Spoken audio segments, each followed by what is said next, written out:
कहानी की शुरुआत में घाटी के बीच में रात की जंगली हवाएं बहुत तेजी से शोर मचाती हुई गुजर रही थीं। लोहे के ऊंचे खंभों पर जो चीनी मिट्टी के इंसुलेटर लगे थे उनसे हल्की हल्की चरमराने की आवाज आ रही थी। अचानक एक इंसुलेटर जोर के झटके के साथ अपनी जगह से उखड़ गया और उसका एक सिरा नीचे गिरते हुए सीधे लोहे के ढांचे से जा टकराया। टक्कर होते ही चारों तरफ बिजली की चिंगारियां छिटक गईं। उन तेज हवाओं ने उन चिंगारियों को उड़ाकर पास की सूखी घास के ढेर में फेंक दिया।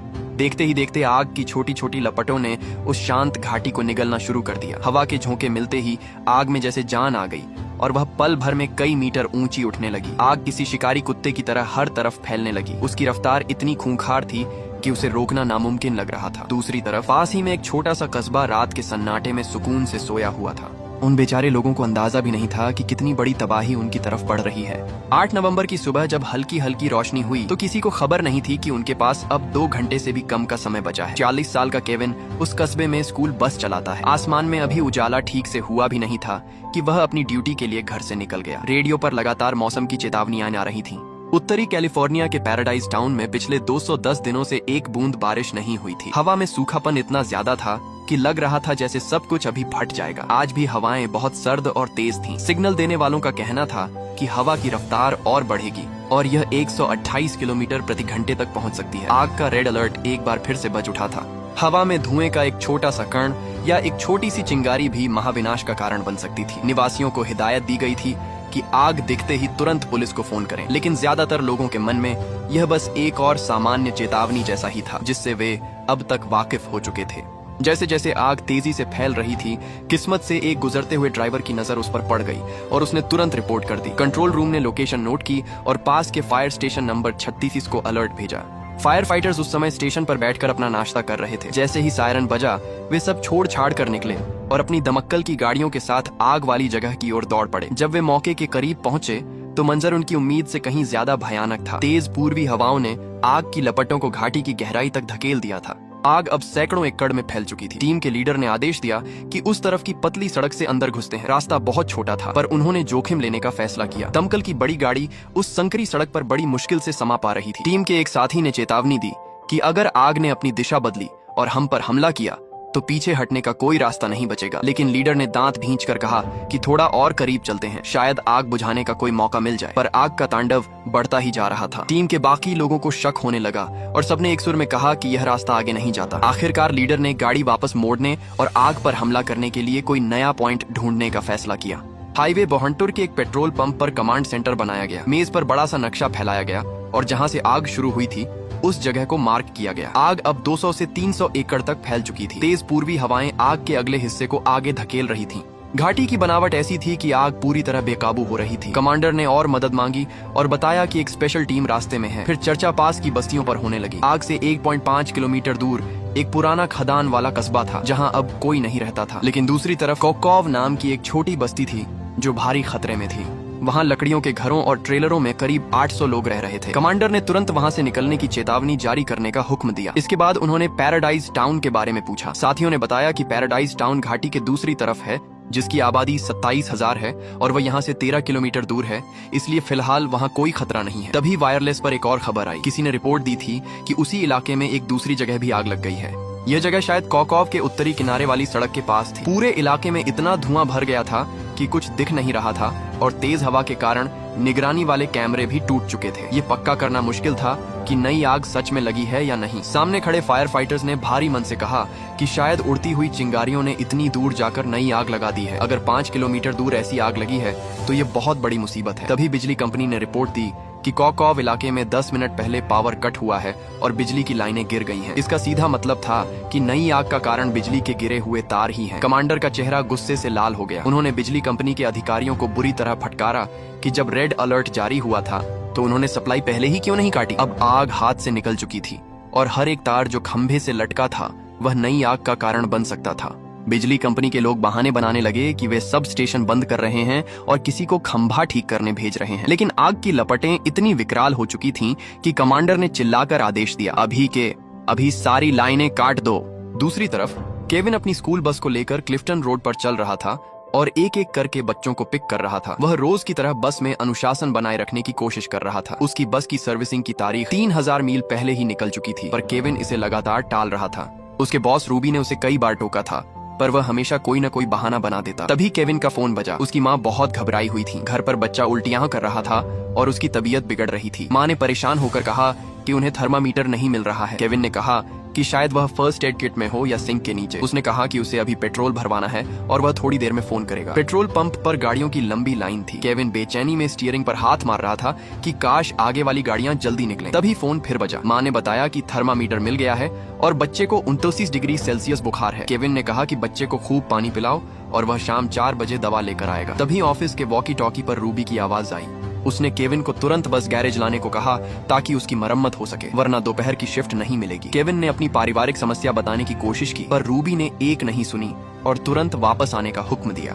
किसी तरह केविन दवाई की दुकान पर गया। फार्मासिस्ट ने पूछा कि बच्चा कितने साल का है और उसे कोई एलर्जी तो नहीं है। केविन थोड़ा हिचकिचाया और बोला कि शायद 15 साल का है और उसे कोई एलर्जी नहीं है। दवा लेकर उसने पैसे दिए और छुट्टा लेने का भी इंतजार नहीं किया। वह बस जल्दी घर पहुंचना चाहता था। तभी उसकी एक्स वाइफ लिंडा का फोन आया। वह उसे खरी खोटी सुनाने लगी कि उनका बेटा शॉन उसे मैसेज भेज रहा है कि वह घर जाना चाहता है और चाहता है कि माँ उसे लेने आए। लिंडा ने पूछा कि घर पर आखिर चल क्या रहा है। केविन का मन घबरा गया, पर उसने बात को गोल गोल घुमाया और ऐसा जताया जैसे सब कुछ ठीक है, लेकिन उसे खुद पता था कि उसकी जिंदगी उस आग की तरह बेकाबू होती जा रही है। ऑफिस से फिर से बुलावा आया। रूबी की आवाज बहुत सख्त थी। उसने कहा कि अगर अभी बस लेकर नहीं आए तो नौकरी से हाथ धो बैठोगे। केविन ने मजबूर होकर हामी भर दी। उसी वक्त उसे दूर पहाड़ियों पर आग दिखाई दी। उसने तुरंत अपने बेटे शॉन को फोन किया और उसे तसल्ली दी कि सब ठीक हो जाएगा, वह बस काम खत्म करके दवा लेकर आ रहा है। घर वालों को डराने के बजाय उसने कहा कि कॉकॉव वाली आग की चिंता न करें, बस टीवी पर न्यूज देखते रहें। उधर कॉकॉव में हालात एकदम नरक जैसे हो गए थे। फायर फाइटर हॉपकिंस ने अपनी ताजा रिपोर्ट भेजी। वह अभी ड्यूटी से हटा ही था कि उसने देखा कि हर तरफ धुआं ही धुआं है। आग की लपटें हवा के साथ घरों की ओर दौड़ रही थीं। आग ने उन सारी सीमाओं को पार कर लिया था जो उसे रोकने के लिए बनाई गई थीं। जब कमांडर को पता चला कि आग 8 किलोमीटर की घाटी को पार करके पैराडाइज टाउन की तरफ बढ़ रही है तो उनका दिल बैठ गया। कुछ लोगों को लगा कि यह टेलीकॉम की खराबी है, पर बिजली कटने के बावजूद आग बढ़ रही थी। कमांडर को समझ आ गया कि यह कोई मामूली आग नहीं है, बल्कि एक विशाल फायर स्टॉर्म बन चुका है। इसका मतलब था कि अब कोई भी सुरक्षा घेरा इसे नहीं रोक पाएगा। स्थिति अब पूरी तरह नियंत्रण से बाहर हो चुकी थी। कमांडर ने तुरंत और ज्यादा दमक्कल की गाड़ियां और आग बुझाने वाले हवाई जहाज मंगाए। कॉकॉव के लिए निकलने की चेतावनी को बदलकर फोर्स्ड एवैक्यूएशन कर दिया गया। हवाई जहाजों से पानी और केमिकल गिराया जा रहा था, पर तेज हवा के कारण वे सही निशाने पर नहीं गिर रहे थे। उधर हेडक्वार्टर में अफरा तफरी मची थी। हॉपकिंस लगातार चिल्ला रहे थे कि लोग अपने घर और सामान की चिंता छोड़ें और तुरंत भागें। जिंदा रहना ही अब एकमात्र रास्ता था। लोग रो रहे थे, चिल्ला रहे थे और अपनी गाड़ियों की तरफ भाग रहे थे। कॉकॉव से निकलने वाले रास्ते पूरी तरह बंद हो चुके थे। हॉपकिंस ने अपनी गाड़ी से रेडियो पर संदेश भेजा कि वे आग के बीच फंस गए हैं और कभी भी जिंदा जल सकते हैं। कमांड सेंटर ने उन्हें हॉफमैन ब्रिज की तरफ जाने को कहा। बचने का एक ही रास्ता था, नदी के पानी में कूद जाना। हॉपकिंस ने लोगों को चिल्लाकर कहा कि गाड़ियों से उतरो और नदी की तरफ भागो। पानी के अंदर जाकर अपना मुंह ढक लो और अपना शरीर आग की दिशा में करके लेट जाओ। सिर्फ इसी तरह जान बच सकती थी। लोग बदहवास होकर पानी में कूद पड़े। हॉपकिंस के मुंह से बस यही निकल रहा था, वे नहीं निकल पाएंगे, वे फंस गए हैं। लेकिन फिर उन्होंने खुद को संभाला और सबको हिम्मत दी। सब साथ खड़े हो जाओ, डरो मत, हम यहाँ से सुरक्षित निकलेंगे, जल्दी करो जल्दी करो। उन्होंने बचाव दल से मदद मांगी और लोकेशन नोट करवाई। तभी केविन को लिंडा का फिर फोन आया। उसने पूछा कि उसने फोन क्यों नहीं उठाया। वह अपनी रोज की तकरार और परेशानियों से थक चुकी थी। केविन ने अपना गुस्सा दबाया और कहा कि यह सब एक गलत फहमी है। लिंडा ने उसे आईना दिखाते हुए कहा कि अगर सब ठीक है तो बेटा उसे बार बार मदद के लिए मैसेज क्यों भेज रहा है। उसने केविन को एक नाकाम पिता कहा जो हमेशा अपनी नाकामियों के लिए अपने मरे हुए बाप को दोष देता है, जिससे उसने 20 साल से बात तक नहीं की थी। केविन का सब्र टूट गया और वह चिल्ला पड़ा। थोड़ी देर की शांति के बाद लिंडा की आवाज थोड़ी नरम हुई।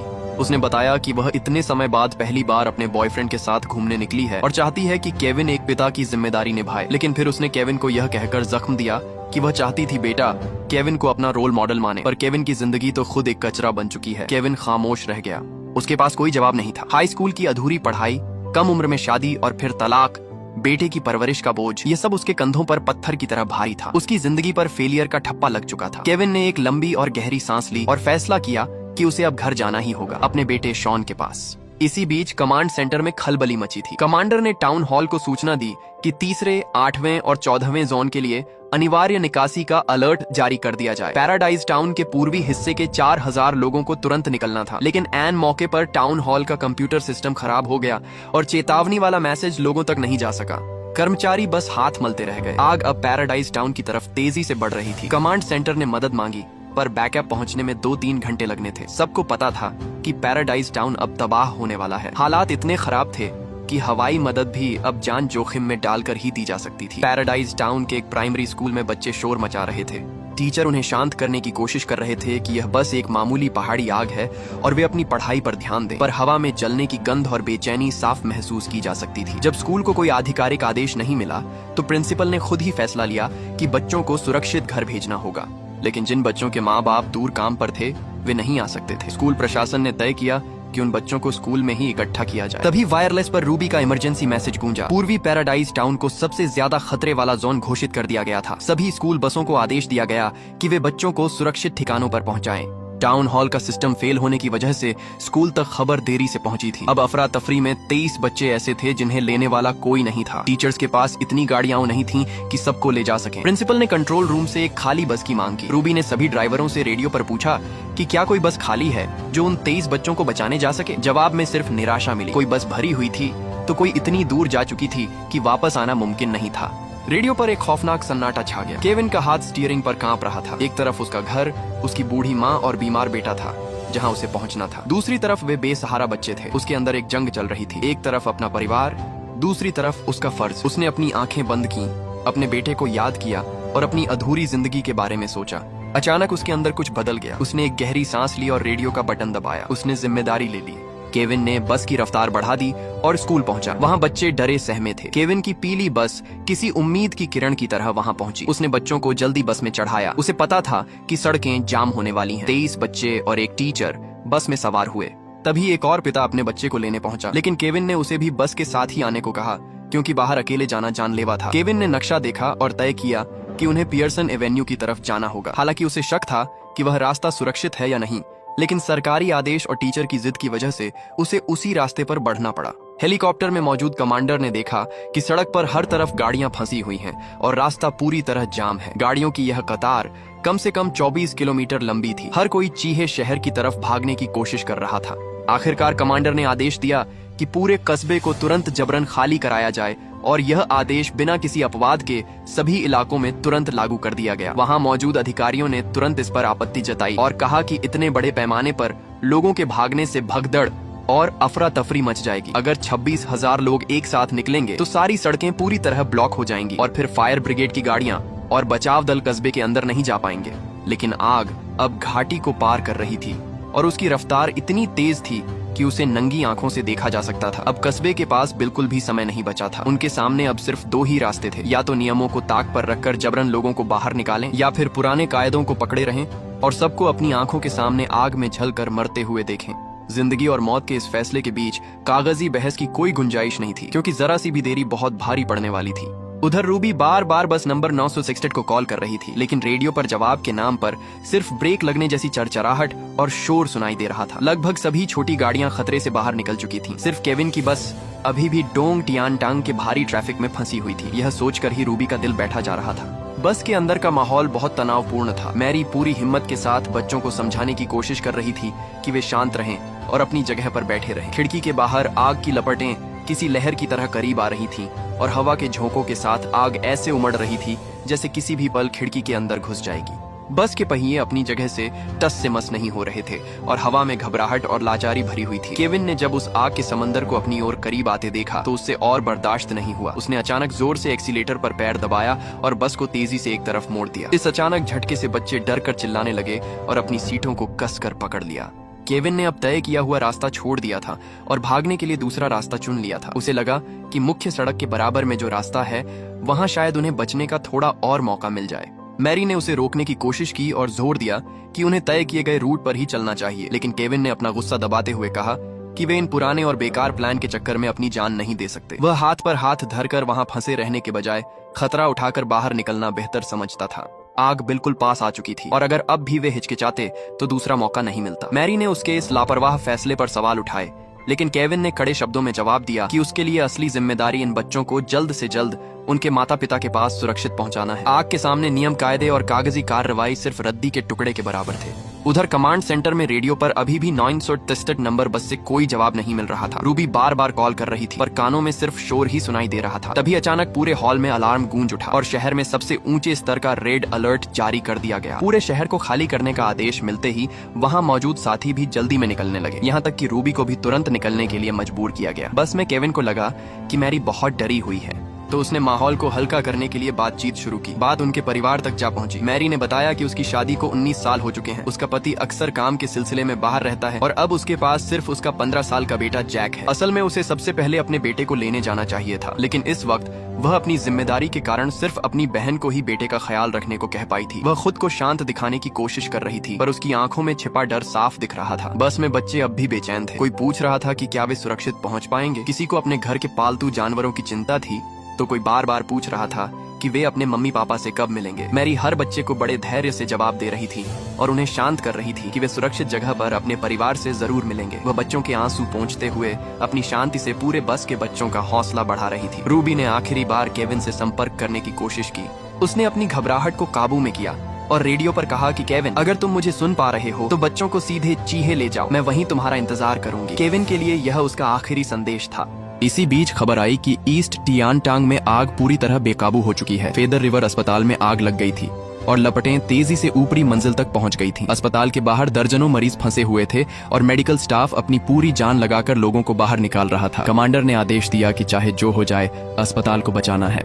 मदद के लिए मेडिकल टीम बुलाई गई, लेकिन खराब मौसम की वजह से आसमान में उड़ने वाले सभी जहाजों को वापस लौटने का आदेश दे दिया गया, क्योंकि ऐसे मौसम में उड़ना नामुमकिन था। कमांडर ने कहा कि अगर हमने वे 4 जहाज खो दिए तो सब खत्म हो जाएगा।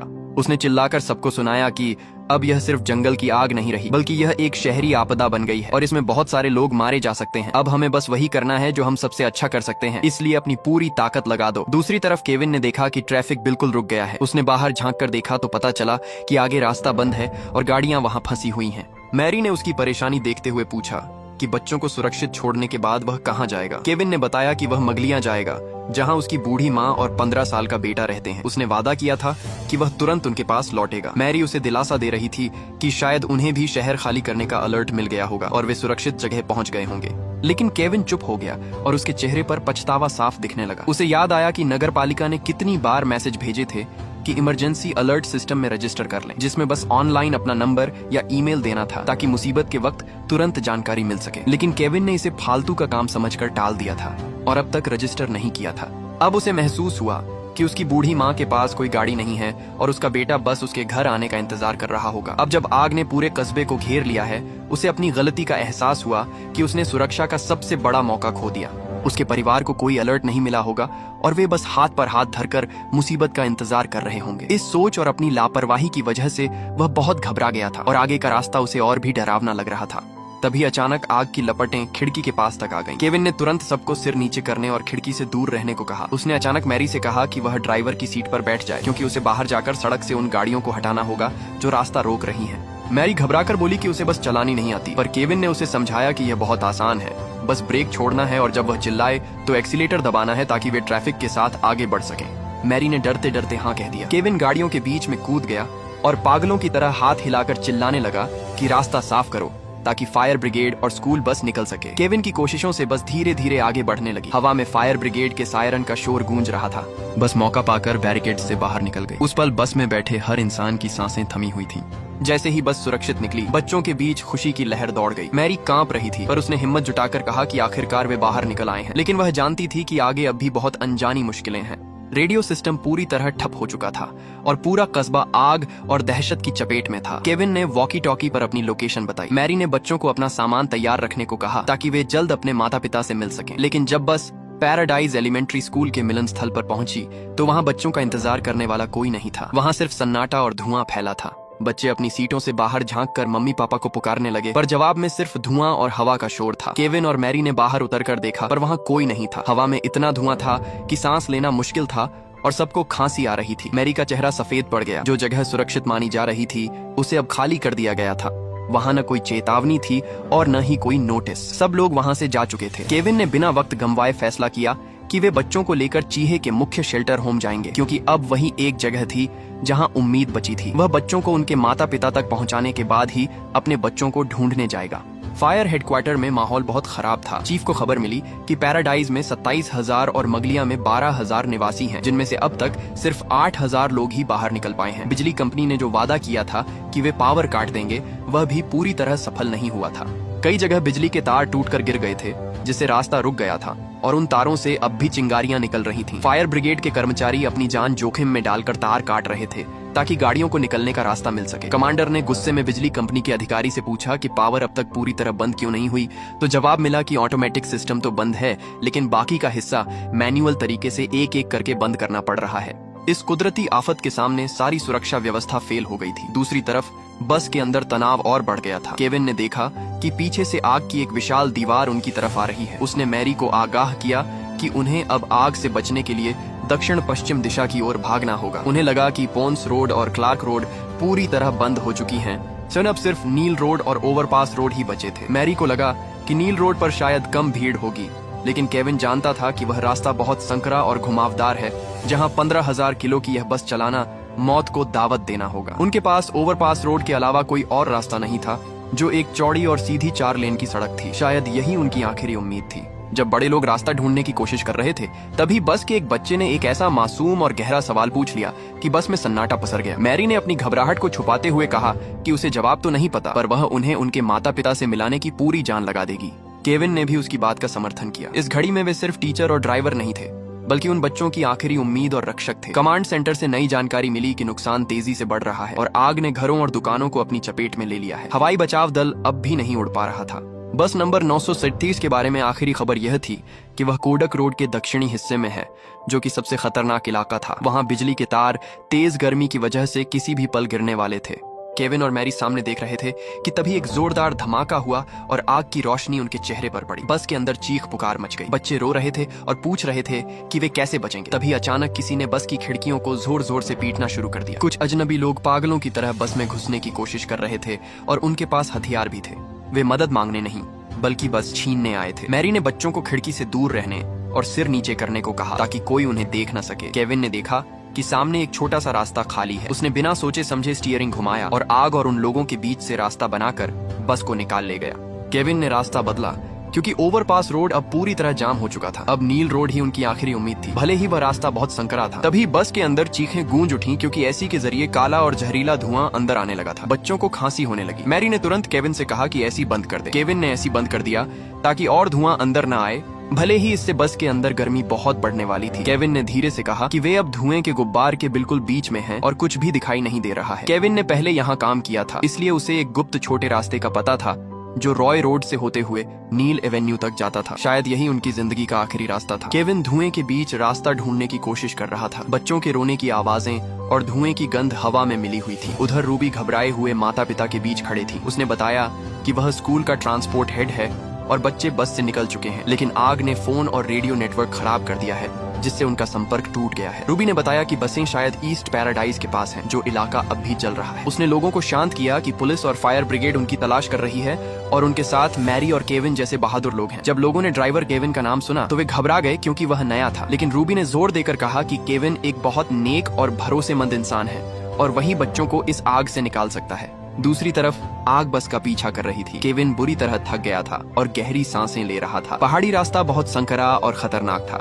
एक तरफ चट्टाने और दूसरी तरफ खाई। बच्चे डर के मारे एक दूसरे से चिपक गए थे। मैरी उन्हें हिम्मत दे रही थी कि अगर वे डटे रहे तो इस आग के समंदर से बाहर निकल जाएंगे। यह आग चारों तरफ फैली हुई थी और हवा के साथ और तेज हो रही थी। रास्ते बहुत संकरे थे और इमारतों में आग लगी हुई थी। उनके पास अब कोई बाहरी मदद नहीं बची थी। जो लोग भी वहां फंसे थे, उन्हें खुद ही अपनी जान बचाकर इस नरक से बाहर निकलना था। उनके पास कोई साधन नहीं बचा था, बिल्कुल कोई साधन नहीं। अचानक सामने लोगों का एक झुंड दिखाई दिया जो अजीब तरह से आग की दिशा में ही भागे जा रहे थे। उन्होंने भागकर बचने का रास्ता नहीं चुना, बल्कि वे सीधे आग की लपोटों की ओर जा रहे थे। बच्चे यह देखकर और भी ज्यादा घबरा गए और उन्हें समझ नहीं आया कि ये लोग मौत की गहराई में क्यों जा रहे हैं। जब एक राहगीर से इसके बारे में पूछा गया तो पता चला कि आगे वाला ट्रेलर कैंप पहले ही आग का समंदर बन चुका है। वहां हर तरफ भीषण आग लगी है और बाहर निकलने का कोई रास्ता नहीं बचा है। केविन ने एक गहरी सांस ली और तय किया कि वो खुद नीचे उतरकर आगे के हालात देखेगा। उसे पक्का करना था कि क्या पहाड़ियों के किनारों से कोई रास्ता निकाला जा सकता है, और साथ ही वो इस बात के लिए भी तैयार रहना चाहता था कि अगर जरूरत पड़ी तो बच्चों के साथ बस छोड़कर पैदल भागना पड़ेगा। मैरी ने अपने अंदर की घबराहट को दबाया और बस के गलियारे में खड़ी होकर बहुत ही शांत आवाज में सबको दिलासा देने लगी।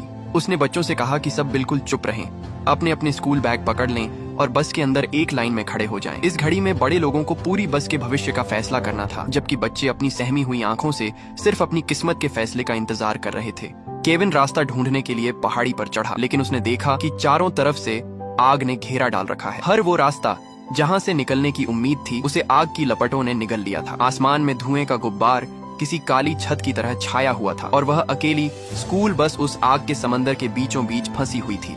केविन बस में वापस आया और मैरी से कहा कि उन्हें बस के अंदर ही रहना होगा, क्योंकि हर तरफ आग है, वे पूरी तरह घिर चुके हैं और पीछे हटने का कोई रास्ता नहीं है। मैरी ने नक्शा फैलाया और जान बचाने का कोई नया रास्ता ढूंढने की कोशिश की।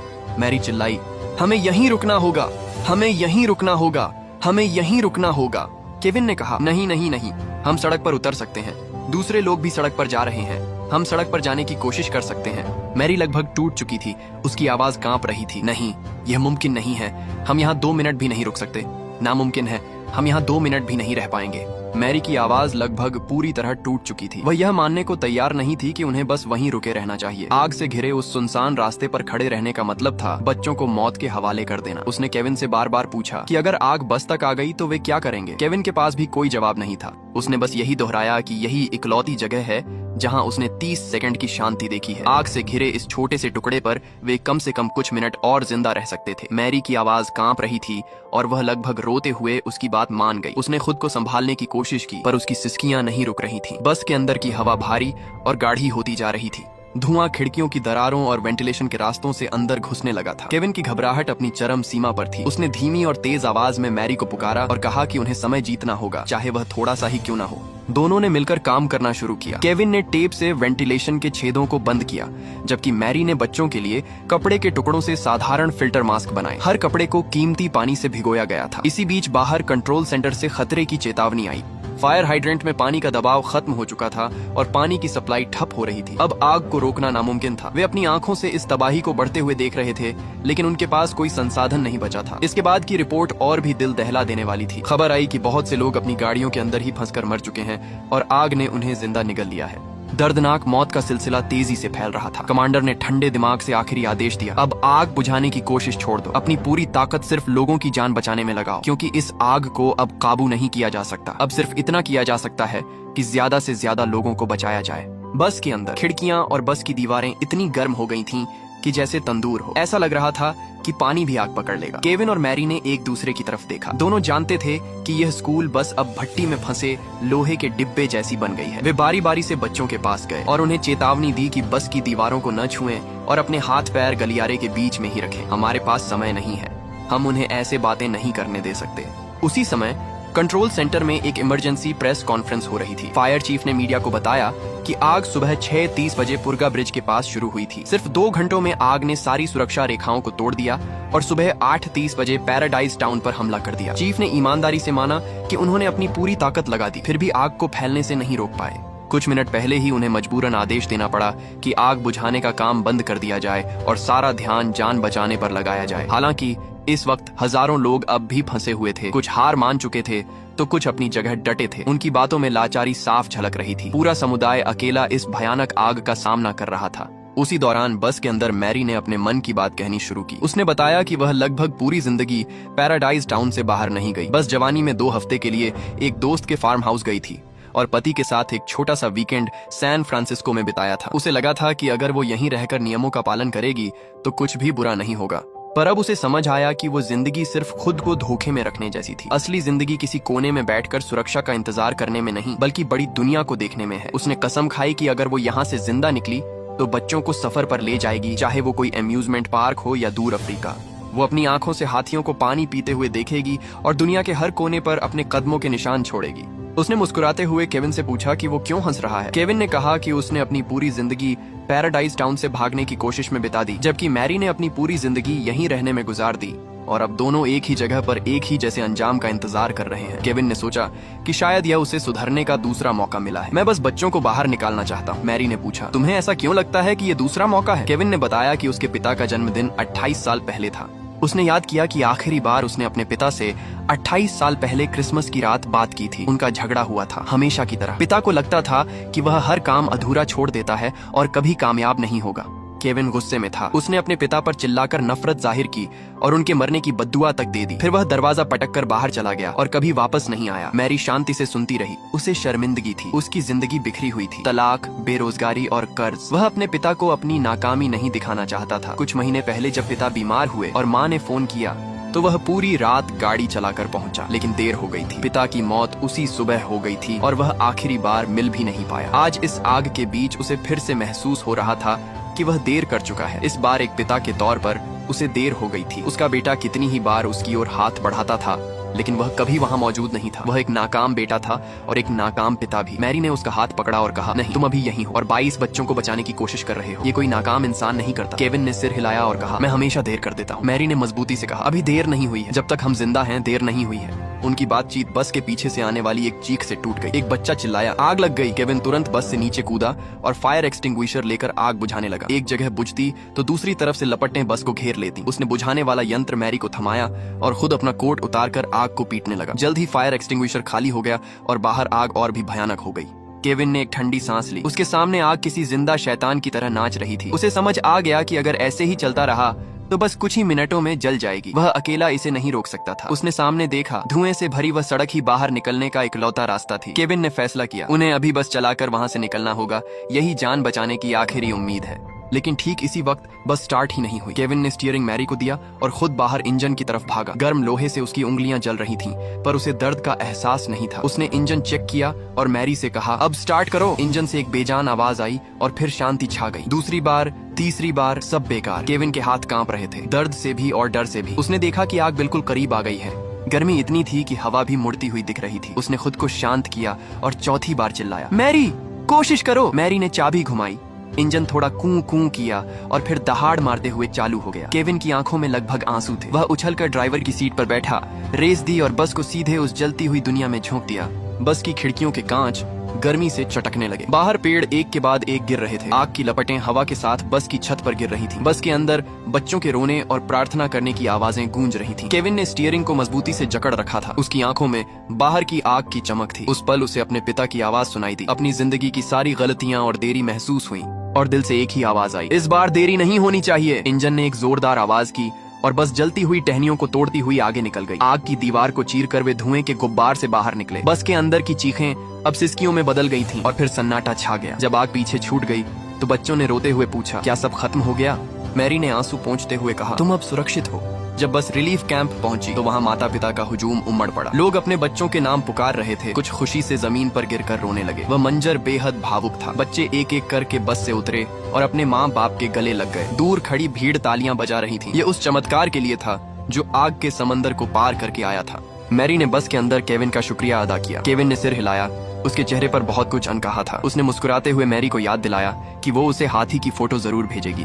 मैरी को भीड़ में अपना बच्चा मिल गया और वह उसे गले लगाकर फूट फूट कर रोने लगी। केविन रजिस्टर के पास गया ताकि अपनी माँ और बेटे का नाम ढूंढ सके, लेकिन वहाँ उनका नाम नहीं था। वह घबराकर कैंप में पागलों की तरह उन्हें ढूंढने लगा। आखिरकार उसे एक जाना पहचाना चेहरा दिखा। उसकी माँ जिंदा थी। वह बहुत कमजोर लग रही थी। माँ ने बताया कि पड़ोसी कायल ने उन्हें बचाया था और आग फैलने से पहले कस्बे से बाहर ले आया था। केविन ने सिर हिलाया और अपने बेटे के बारे में पूछा, तुम सुरक्षित हो? मैं अपनी पूरी कोशिश करूंगा, ठीक है? पैराडाइज टाउन की वह आग 17 दिनों तक जलती रही। जिन सड़कों को लोग जानते थे वहां अब सिर्फ जले हुए पेड़ और राख के ढेर बचे थे। हर तरफ जलने की बदबू थी। केविन अपने घर की जगह पर पहुंचा। घर अब सिर्फ एक ढांचा रह गया था। छत गायब थी और दीवारें गिरी हुई थी। उसने मलबे में ढूंढना शुरू किया और जली हुई लकड़ी और राख के नीचे से उसे एक फोटो फ्रेम मिला। कांच टूटा हुआ था। फ्रेम आधा जल चुका था, लेकिन अंदर की फोटो सलामत थी। उसकी और उसके बेटे शॉन की फोटो। केविन उस फोटो को हाथ में लिए मलबे के बीच चुपचाप खड़ा रहा। तभी उसे एक आवाज सुनाई दी। उसने मुड़कर देखा। लिंडा शॉन को लेकर वहां आई थी। केविन माफी मांगना चाहता था, बताना चाहता था कि उसने आने का वादा किया था और इस बार वह क्यों नहीं आ पाया। लेकिन उससे पहले ही शॉन आगे बढ़ा और उसने अपने पिता को गले लगा लिया। केविन वहीं खड़ा रह गया। हाथ में वहीं आधी जली फोटो थी। उसने अपने बेटे की पकड़ को महसूस किया। सालों बाद यह पहली बार था जब शॉन ने खुद उसे गले लगाया था। केविन ने अपनी आंखें बंद कर लीं। कोई आंसू नहीं बहा। उसकी सारी माफी और सारी सफाई उसी एक गले मिलने में दफन हो गई। इस आपदा ने 13,000 से ज्यादा घर जला दिए और 85 लोगों की जान ले ली। जांच में पता चला कि बिजली company Pacific gas and electric इस त्रासदी के लिए जिम्मेदार थी। उन पर 84 लोगों की हत्या का आरोप लगा। उन्होंने अपना जुर्म कबूला और 1300.5 अरब डॉलर का हर्जाना दिया। और ये कोई फिल्मी कहानी नहीं है, ये कैलिफोर्निया के पैराडाइज टाउन की एक सच्ची घटना है।